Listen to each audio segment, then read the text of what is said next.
And if you ever tell people that God does not have fierce wrath towards the sinner, not just the sin, but towards the sinner, then you're lying to them. Because I don't find verses that speak and show God to pour out wrath on sin. What's that? How do you pour out wrath on sin? Where is it? Listen to this. I'm just going to give you 5 verses that deal with God's wrath. You tell me who the recipients of the wrath are. Exodus 22:22. You shall not mistreat any widow or fatherless child. If you do mistreat them,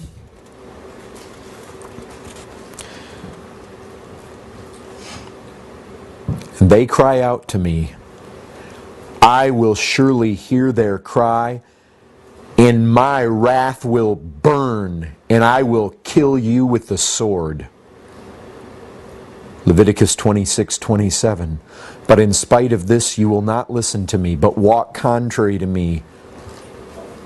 Then I will walk contrary to you in fury. 2 Kings 22:13. For great is the wrath of the Lord that is kindled against us, because our fathers have not obeyed the words of this book and do according to all that is written concerning us. Ezra 8:22. The hand of our God is for good on all who seek Him, and the power of His wrath is against all who forsake Him. Psalm 21:8. Your hand will find out all your enemies. Your right hand will find out those who hate you. You will make them as a blazing oven when you appear. The Lord will swallow them up in His wrath, and fire will consume them. Folks, His wrath is directed against sinners, not just sin.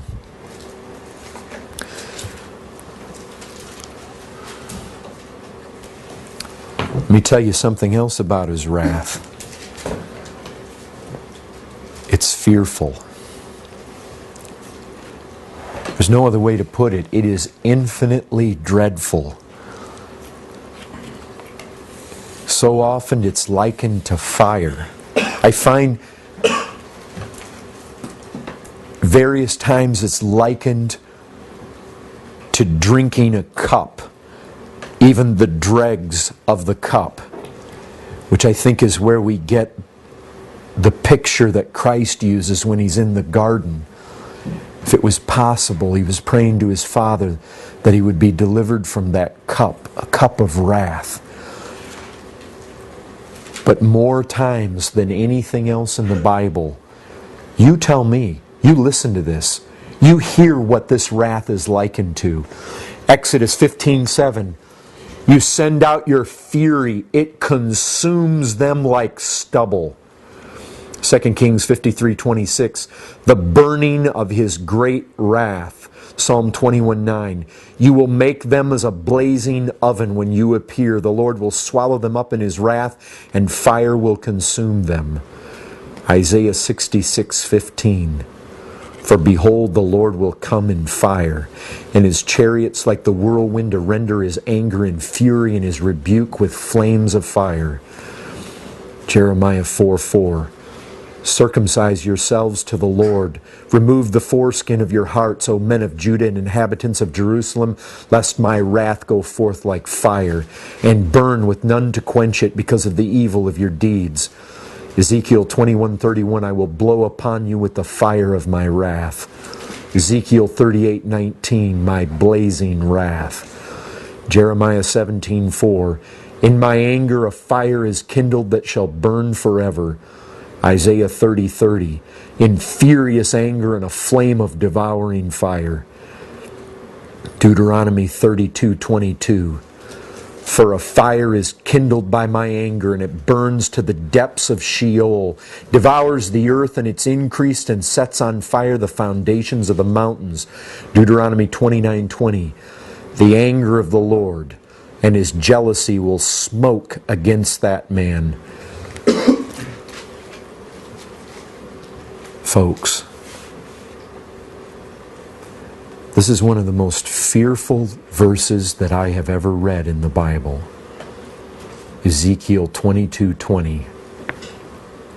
As one gathers silver and bronze and iron and lead and tin into a furnace to blow the fire on it in order to melt it, so I will gather you in my anger and in my wrath, and I will put you in and melt you.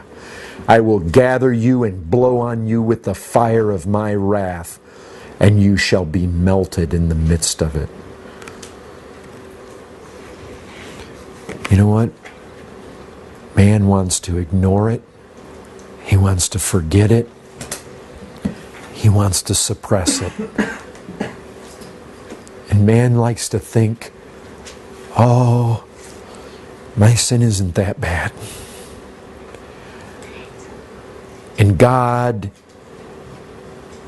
isn't that angry.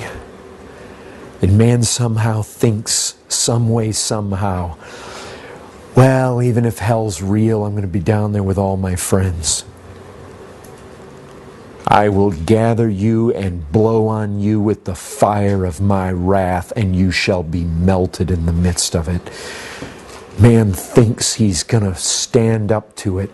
But I tell you what, when God blows upon him with the wrath of his vengeance, with the fires, a smoke, a blaze, man will yield immediately. There will be no fight in him. He will succumb to that wrath. Folks, the wrath of God is fearful. And I'll tell you this, nothing but sin brings out this characteristic of God. Wrath is the way a holy God does respond and to the wickedness of men. But I'll tell you a third thing about this wrath. It's righteous. Listen to this. This is in Romans 2 verse 5. But because of your hard and impenitent heart, you are storing up wrath for yourself on the day of wrath, when God's righteous judgment will be revealed. You know what most men feel? They feel that the wrath of God, if it's as bad as the Bible says it is, and the Bible says it's terrific, it's terrifying to the uttermost. If it's that bad, man looks at it and says, wait a second. If it's that bad, this is excessive. God's going overboard here. Man cannot conceive of God having such a massive reaction on God's part to our little sins. So they look at this can't be. This is overkill. I'll tell you what. The problem is not that God is excessive. It's not that He's extreme. It's not that He's disproportionate. The Bible says His judgment is righteous. Folks, the problem is we underestimate the degree of our crime, our guilt. Our guilt is on a level that we know not. The problem lies not in our assessment of His wrath. The problem lies in our assessment of the excessiveness of our sin. That's where it lies. God's wrath shouldn't make us think of an overreacting God. It should make us think of underestimating foolish men. God's wrath is reasonable if we understand our sin.